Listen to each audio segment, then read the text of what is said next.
Before diving into the narrative, the movie opens with a quote by Father Amorth that says the devil is happiest when we mockingly deny his existence. The main character is based on the very real Rev. Gabriel Amorth, who used to be the Vatican's chief exorcist and has performed more than 100,000 exorcisms in his lifetime. Before we begin, spoiler warning. If you haven't watched this movie, please do watch it as soon as possible, as this is one of a kind. Russell Crowe plays the lead role of Father Gabriel Amorth, a theologian, journalist, book author, and the Pope's designated exorcist.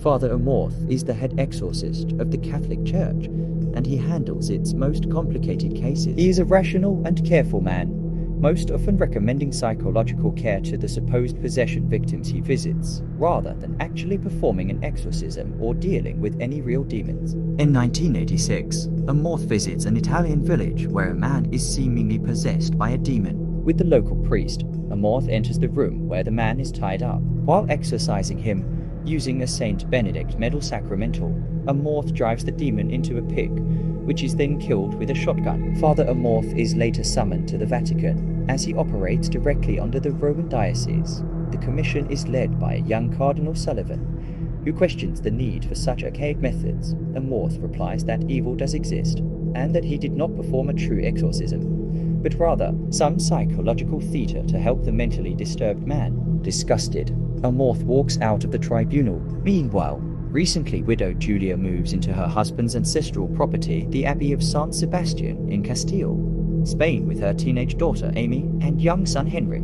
Julia's husband left his family the Abbey as their only form of inheritance. Therefore, she wants to repair this centuries-old monastery and sell it to ensure her family's financial security.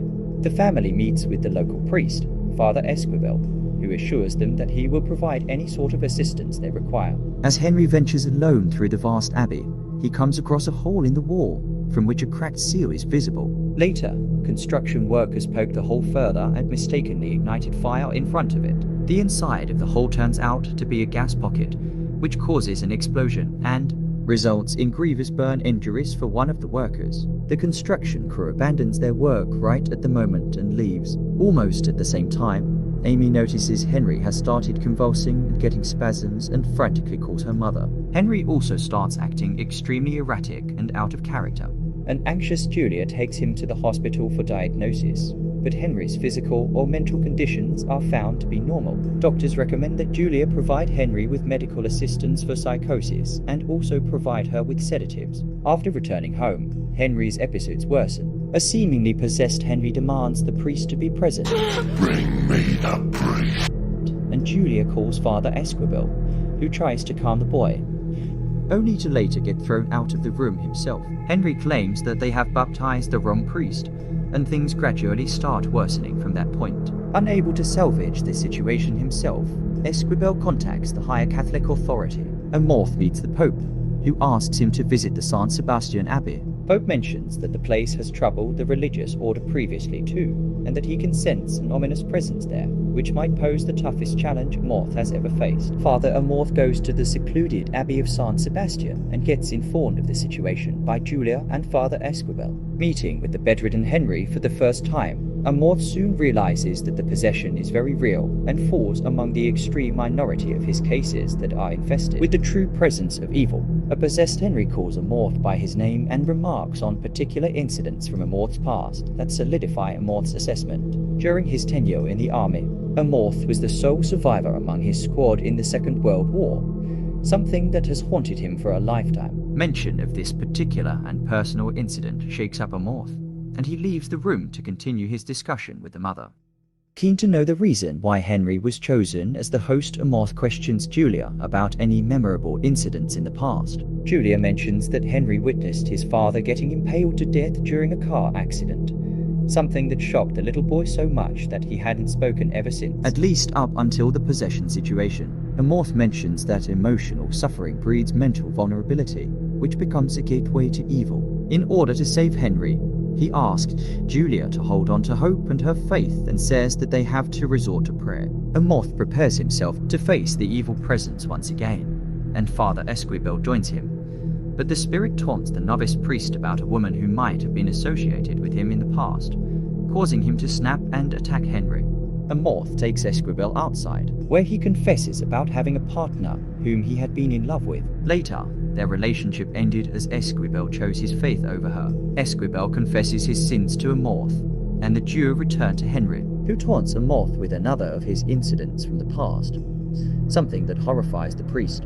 Before entering the abbey, Amorth had noticed a sealed dry well outside, which he now decides to observe closely. Seeing a Vatican seal on top of it, Amorth pries it open and sees the inside of the well stacked with numerous skulls. Amorth brings Esquibel with him and shows him the condition, which he deduces to be remnants of the Spanish Inquisition, a horrifying historical event marked by the notoriety of the religious segregation and genocide ordained by the Catholic order during the Middle Ages. Investigating further, the duo discovers a catacomb by breaking through the aforementioned hole, where multiple pieces of evidence point toward the fact that the demonic presence had managed to escape from the containment that was created in the medieval period, when a number of Vatican operatives, along with a cardinal protector, sacrificed their lives, and at last, the duo descend to a point where they find the remains of Friar Alonso de Ojeda, the greatest exorcist in history, who advised Queen Isabella of Spain to conduct the atrocities in the name of the Inquisition. From the entries of the friar recovered from the journal left along with his remains,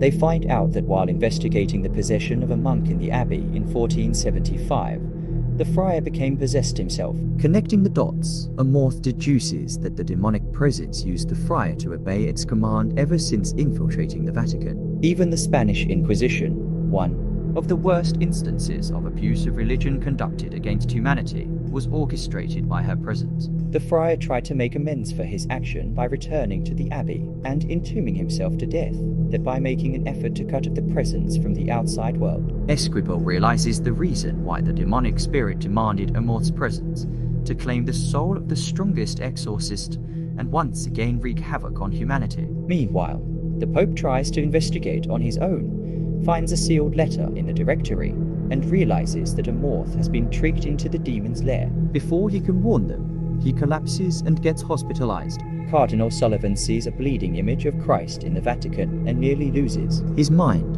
In the absence of the priests, the demonic presence inside Henry tries to kill Julia and Amy by subjecting them to vicious tortures, but gets stopped in his tracks as Amorth and Esquibel find out the name of the demon from the friar's journals, Asmodeus, the king of hell, one of the fallen angels and a close associate of the devil himself. Before supposedly taking their last stand against the demon Asmodeus, Father Amorth confesses his past sin to Father Esquibel, the instance where he denied his help to a suffering teenager named Rosaria, thinking that she didn't need divine help, but rather medical help, and entrusted her with other professionals. Amorth didn't have any idea about the sexual oppression of Rosaria at the hands of other members of the religious order, and in the end, a desperate Rosaria committed suicide in front of him. Since that point, Father Amorth has been riddled with guilt as he feels the burden of the woman's soul is on him. Amorth knows the risks of this particular exorcism, as the demon wants to claim him. During the rigorous, tumultuous exorcism procedure,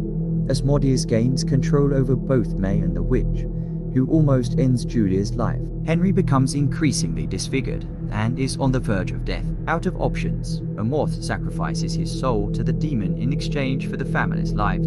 Possessed, Amorth battles with himself to prevent the demon from gaining complete control and tries to take his own life.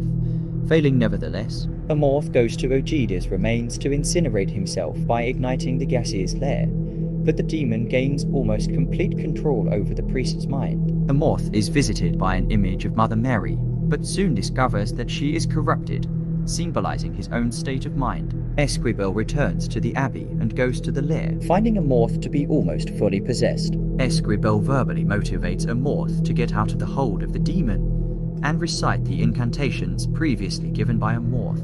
Asmodeus prepares to take them both, and the duo is faced with the manifestation of the ghosts of their past, but they manage to confront and destroy those manifestations, finally breaking the mental hold of the demon. Amorth and Esquibel vanquish the demon Asmodeus and banish it back to hell by performing the final rites of the exorcism. Later, we get to know that Julia and her family return to their home in the United States, where Henry managed to make a full recovery. As Father Amorth returns to the Vatican, he brings Father Esquibel with him to meet the Pope who expresses the religious order's gratitude to both of them. After witnessing the horrifying imagery of a bleeding Christ, Cardinal Sullivan has taken a sabbatical for an indefinite period, and Bishop Lumumba, Gabriel's friend, has been appointed as the chief of the Roman Curia in his stead. Bishop Lumumba takes the duo to the Vatican Library and tells them that the Abbey of San Sebastian was one of the locations where the fallen angels were banished, in this case, Asmodeus. He remarks that from Friar Ogida's medieval map, they have discovered the 199 locations on Earth where these compatriots of Satan have fallen, and they must prepare themselves for the uprising of more of them. Amorth remarks that even a lifetime of work might not contain such a number, but now that he has the assistance of Esquibel, he is more than ready to undertake the assignments, thereby opening up the possibilities of a future sequel to the franchise. I hope you guys liked this video. Please do like, share and subscribe to my channel. As always, stay safe, think horror, and peace.